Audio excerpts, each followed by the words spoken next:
নমস্কার সকলকে। আজ আবার একটা ক্যামেরা খবর নিয়ে আপনাদের স্বাগত। খবর অবশ্য সেই সোনি নিয়েই। প্রথমে সোনির RX10 Mark V super zoom point and shoot camera সম্ভবত আগামী 9 জুলাই ঘোষণা হতে চলেছে।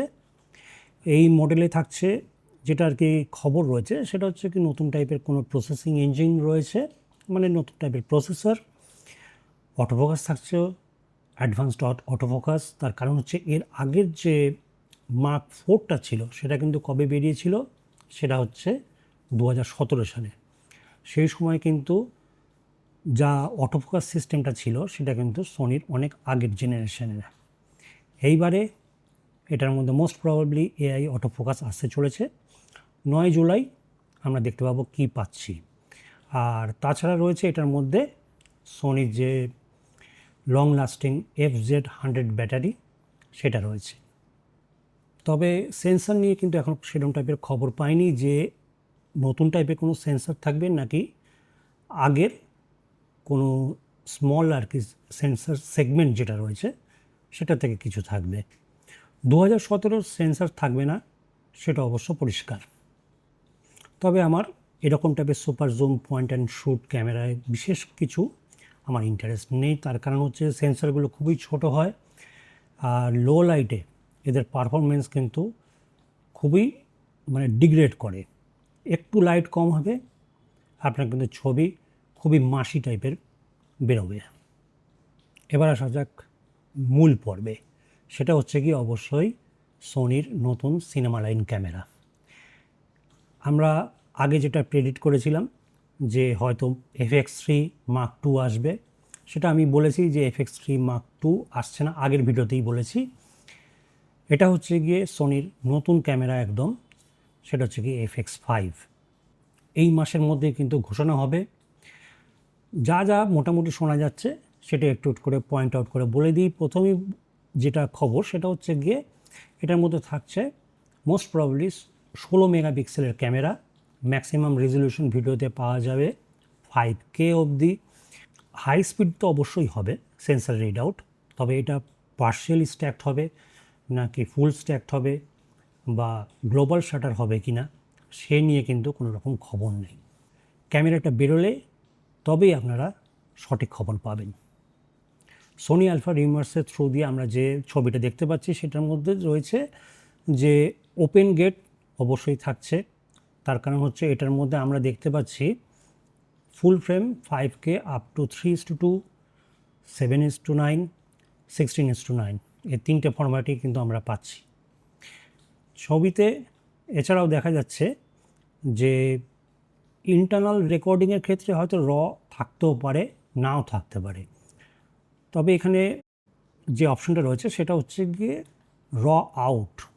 সত্যিকারের ইন্টারনালি এর মধ্যে রেকর্ডিং হবে কি না সেটা কিন্তু কোনো রকম আভাস পাওয়া যাচ্ছে না। তবে এক্সটার্নালি আউট তো রয়েছেই, পরিষ্কার এখানে বোঝাই যাচ্ছে। এছাড়াও যে ছবিটা লিক হয়েছে তাতে স্পষ্টই বোঝা যাচ্ছে যে ফলস কালার অপশনও রয়েছে, একটা আলাদা করে সেপারেট বাটন রয়েছে যেটার মধ্যে লেখা রয়েছে ফলস কালার। আর ছবি অনুযায়ী স্ক্রিনটা কিন্তু বেশ বড় সড়ো মনে হচ্ছে, খানিকটা নিকন ZR টাইপের কিছু একটা স্ক্রিন আমরা পেতে চলেছি এই ক্যামেরায়। এছাড়াও ISOতে থাকছে গিয়ে 3টে বেস ISO, খুব সম্ভবত 800, 6400 বা 8000, আর একটা হচ্ছে গিয়ে 12800, এই 3টে থাকতে পারে। এর আগে ইন্টারনাল নিয়ে যেটা বললাম যে আউট তো রয়েছেই, যদি ইন্টারনাল রেকর্ডিংয়ে কোনো অপশান থাকে তাহলে কিন্তু সেটা যে ফরম্যাটটা হবে সেটা হবে XOCN, যেটা ভেনিসের মধ্যেও রয়েছে। এছাড়াও আমরা দেখতে পাচ্ছি যে মেনু স্টাইলটাও কিন্তু পুরোপুরি আলাদা, এটাও নেওয়া হয়েছে ভেনিস ক্যামেরা লাইন থেকে। আর ব্যাটারি যেটা হতে পারে সেটা অবশ্যই হবে নতুন, যেটা আমরা দেখেছি A7R5 Mark VI-এ।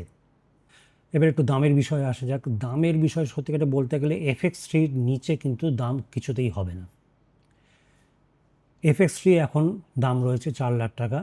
সত্যিকারে বলতে গেলে সেই 4 লাখ টাকা কিন্তু যা যার মধ্যে ফিচার রয়েছে সেই অনুযায়ী যথেষ্টই বেশি। আর সোনি FX3 নিচে দাম কিছুতেই করবে না। এর কারণ হচ্ছে গিয়ে FX3 যে সেলটা রয়েছে সেটা সোনি কিন্তু কিছুতেই হ্যাম্পার হতে দেবে না, এটা একটা ব্যাপার আছে।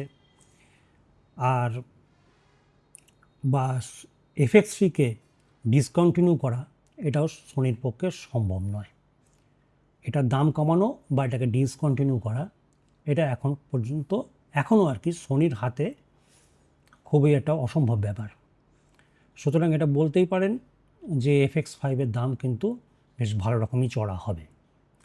তবে এটাও সোনির ভাবা উচিত যে যদি আমি কম্পেয়ার করি C50-র সাথে, ক্যাননের C50, সেখানে দেখতে গেলে কিন্তু ক্যাননের C50 হচ্ছে FX3 থেকে কিন্তু দামটা বেশ কম। আর সেদিক দিয়ে দেখতে গেলে মানে প্রাইস টু ফিচার রেশিও যদি দেখি তাহলে কিন্তু ক্যানন C50 অনেক এগিয়ে। আমার মনে হয় সোনি একটুখানি ভাবনা চিন্তা করা উচিত, বিশেষ করে প্রাইস টু ফিচার রেশিওর ব্যাপারটা ভালো করে ভাবনা চিন্তা করে প্রাইসটা রাখা উচিত। আমি জানি যে FX3 লাইন আপটা কিন্তু সোনি সহজে ক্যানিবালাইজ করবে না। দেখা যাক কী হয়, সোনি কীরকম টাইপের প্রাইস রাখে, সেটা প্রোডাক্টটার যখন ওটা ঘোষণা করবে তখনই বোঝা যাবে কীরকম টাইপের হতে চলেছে। তাহলে ভিডিও আপাততভাবে এখানেই শেষ করছি, আবার দেখা হবে, নমস্কার।